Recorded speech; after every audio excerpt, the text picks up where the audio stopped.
ولا انتم عابدون ما اعبد. انتم میں بتائیے کون سا قاعدہ ہوگا؟ اخفا. اخفا. اخفا ہو گیا اس میں. اخفا ہوگا. اور تم عابدون، انتم عابدون میں بتائیے کون سا قاعدہ ہوگا؟ اظہار. اظہار. کون سا اظہار یہ بھی بتائیے گا؟ اظہار شفوی. اظہار شفوی. ماشاء اللہ. ہاں یہی چیز ہے، یاد ہونی چاہیے اس طرح سے. ولا انتم عابدون ما اعبد. ولا. اچھا ما اعبد کون سا وقف ہوگا اس میں؟ مد منفصل ہے. وقف پوچھا میں نے. ماں میں نہیں، ما اعبد جو ہم نے وقف کیا ہے، ما اعبد، تو کون سا وقف ہوگا؟ وقف بالاسکان. وقف بالاسکان ہے. جی جی. سکون پہ. ولا انا عابد ما عبدتم. عبدتم میں بتائیے کون سا وقف ہوگا؟ وقف بالسکون. جی جی. یہ بچہ کون بول رہا ہے؟ ولا انا عابد ما عبدتم. عابدم میں کون سا قاعدہ ہوگا؟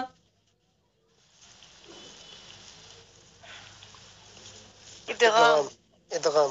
جی ادغام. مثل پورا نام بتایا کیجئے، چونکہ ادغام دیکھیں ادغام ناقص بھی ہے، ادغام تام بھی ہے، ادغام ناقص. ہاں جہاں بھی ادغام ہوگا جو اس کا نام ہوگا وہ پورا نام بتائیں گے تو سمجھ میں آئے گا. چونکہ ادغام تام بھی ہے، ادغام ناقص بھی ہے، ادغام مثلین بھی ہے، ادغام متجانسین بھی ہے، متقاربین ہے. یہ سارے ادغام میں آپ کو سمجھا دوں گا، لیکن فی الحال جو ہم نے پڑھ لیے ہیں ان میں بھی ان کا جو نام ہے وہ نام ہمیں پورا بتایا جائے تاکہ سمجھ میں آئے کہ کون سا ادغام ہے. ٹھیک ہے. ادغام ناقص ہوگا چونکہ تنوین کے بعد یومن کے 4 حرفوں میں سے میم ہے. چلیے آگے. ولا انتم عابدون ما اعبد. ما اعبد دال کے اندر قلقلہ ہوگا. قلقلہ. چلیے قلقلہ کا میں یہ قلقلہ اور ادغام ان کو اگلی کلاس کے اندر میں اچھی طرح سے سمجھا دوں گا آپ کو. لکم دینکم ولی دین. لکم دینکم بتائیے کون سا قاعدہ ہوگا؟ لکم دینکم. ادغام ہوگا. ادغام تام لکم میں. اظہار. اظہار ہوگا. اظہار شفوی. میم ساکن ہے اور میم ساکن کے بعد دال ہے تو اس لیے اظہار شفوی ہوگا. کوئی بات نہیں ہے، آپ اگر غلط بھی بول رہے ہیں کوئی دقت کی بات نہیں ہے، چونکہ ہم سیکھ رہے ہیں. غلط بولیں گے اس کے اوپر پھر غور کریں گے تو دوسری بار اس کو صحیح بول لیں گے. تو اس لیے ٹینشن لینے کی ضرورت نہیں ہے کہ بھائی میں نے غلط بتلا دیا. کوئی نہیں، بولیے، آپ غلط بولیں یا صحیح بولیے. غلط بولیں گے صحیح ہو جائے گا، صحیح بولیں گے تو صحیح رہے گا. تو سیکھ رہے ہیں، چونکہ ہمارا کام ہے اس وقت سیکھنے کا، سیکھنے سکھانے کا ہمارا کام ہے، تو ہمیں سیکھنا ہے. لکم دینکم ولی دین. صدق اللہ العظیم. تو آج کی کلاس یہ رہی. کتاب ہماری یہ مکمل ہو چکی ہے، لیکن اب ہم صورتوں کا ایک دو صورتوں کی اس طرح سے مشق کرتے رہیں گے اور ان کا اجرا کرتے رہیں گے. دیکھیے اجرا کے اندر جس طرح سے قواعد آپ بتا رہے ہیں یہ قواعد آپ بتائیں گے اچھی طرح سے، لیکن قواعد کے ساتھ ساتھ اب آپ مخارج بھی اچھی طرح سے ذہن نشین کر کے آئیں، مخارج بھی یاد کر لیں. تو مخارج بھی آپ بتائیں گے اسی طرح سے. مخارج یاد کر لینا، دوبارہ ریپیٹ کر لینا اور مشورہ کر لیں گے. آپ جیسا چاہیں گے، اگر اس کتاب کو دوبارہ ریپیٹ کرنا چاہیں گے تو دوبارہ اس کو ریپیٹ کر لیں گے. چونکہ ہمارا مقصد یہ نہیں ہے کہ ہم کتاب پوری کریں یا فارمولٹی پوری کریں. مقصد ہمارا یہ ہے کہ جو تجوید کے قواعد ہیں وہ ہمیں سمجھ میں آ جائے اور اللہ کا جو مقدس کلام ہے وہ کلام ہم ان کے اصول و ضوابط کے مطابق پڑھنے لگیں.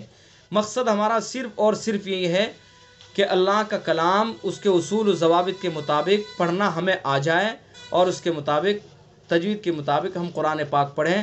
تو اس لیے اگر آپ ریپیٹ کرنے کے لیے کہیں گے تو اس کتاب کو ریپیٹ بھی کر لیا جائے گا، لیکن ساتھ ساتھ صورتوں کا اجرا چلتا رہے گا. اجرا کے اندر وہ تمام قواعد ریپیٹ ہو جائیں گے جو ہم نے پڑھ لیے. اور ہر ایک بولنے کی کوشش کریں، ہر ایک بتانے کی کوشش کریں، چاہے وہ صحیح ہو چاہے غلط ہو. غلط بتائیں گے تو اس کی اصلاح ہو جائے گی اور صحیح بتائیں گے تو وہ صحیح رہے گا. ہمیں اور ہمارا حوصلہ بھی بن جائے گا، کانفیڈنس ہو جائے گا کہ ہمیں ہم نے قاعدہ صحیح بتایا اور غلط بتایا تو اس کی اصلاح ہو جائے گی. تو اس لیے کوشش کریں, محنت کریں, انشاءاللہ آپ محنت کرتے رہیں گے تو قواعد آپ کو یاد ہو جائیں گے. تو ٹھیک ہے, آج کی کلاس ہم یہیں پر موقوف کرتے ہیں. ریپیٹ کر دیجیے. جی ایک بار اور ریپیٹ کر دیجیے. ٹھیک ہے, بہتر انشاءاللہ کر لیں گے. اشاعت القراءت یوٹیوب چینل کو سبسکرائب کریں اور بیل آئیکن کے بٹن کو کلک کر لیں.